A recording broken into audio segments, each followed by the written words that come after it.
Welcome to Subha's Cuisine. நான் உங்கள் சுபத்ரா கிருஷ்ணராஜ்.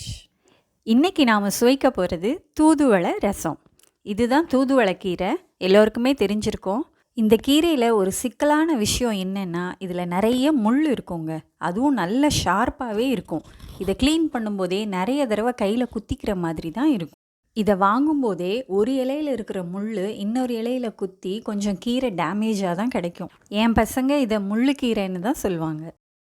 எந்த கீரையிலெல்லாம் இது போல் முள் இருக்கோ அதெல்லாம் சளிக்கு ரொம்பவே நல்லது.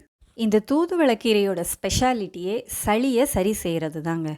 ஆமாம், இது நல்ல சளியை போக்கும். நெஞ்சில் கெட்டியாக கபம் மாதிரி கட்டி இருக்கும் இல்லையா, அது எல்லாத்தையும் கொஞ்சம் கொஞ்சமாக கரைச்சிரும்.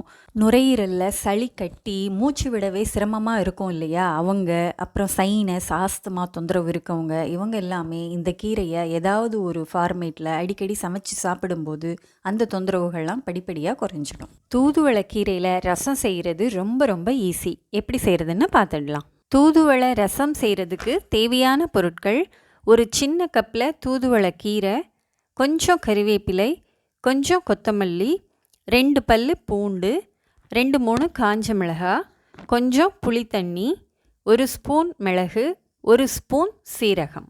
ஒரு மிக்ஸி ஜாரில் மிளகு, சீரகம், பூண்டு, காஞ்ச மிளகாய், தூதுவளை கீரை, கறிவேப்பிலை, கொத்தமல்லி இது எல்லாத்தையும் ஒன்றா சேர்த்து கொரப்பாக அரைச்சிக்கலாம்.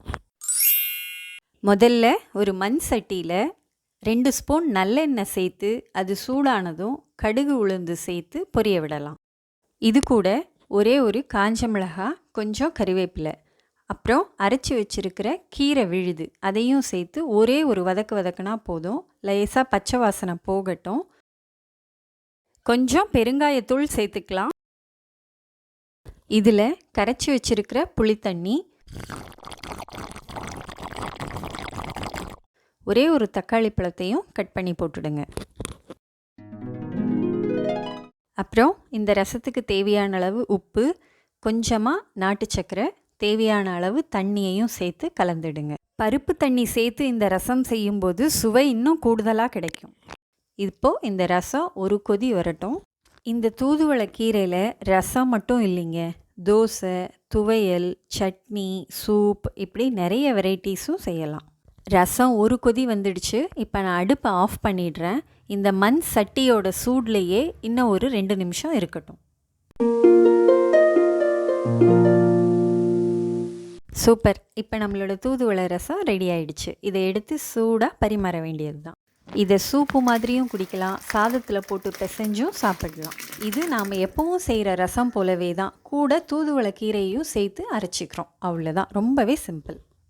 மழை நாளில் இந்த கீரையில் ரசமோ சூப்போ வச்சு சாப்பிடும்போது சளியே பிடிக்காது. அப்படியே சளி பிடிச்சிருந்தாலும் அது எல்லாத்தையும் கரைச்சிரும். இந்த ரசம் செஞ்சு சாப்பிட்டுட்டு எப்படி இருந்ததுன்னு கமெண்ட் பாக்ஸில் கமெண்ட் கொடுங்க. வாழ்க வளமுடன்.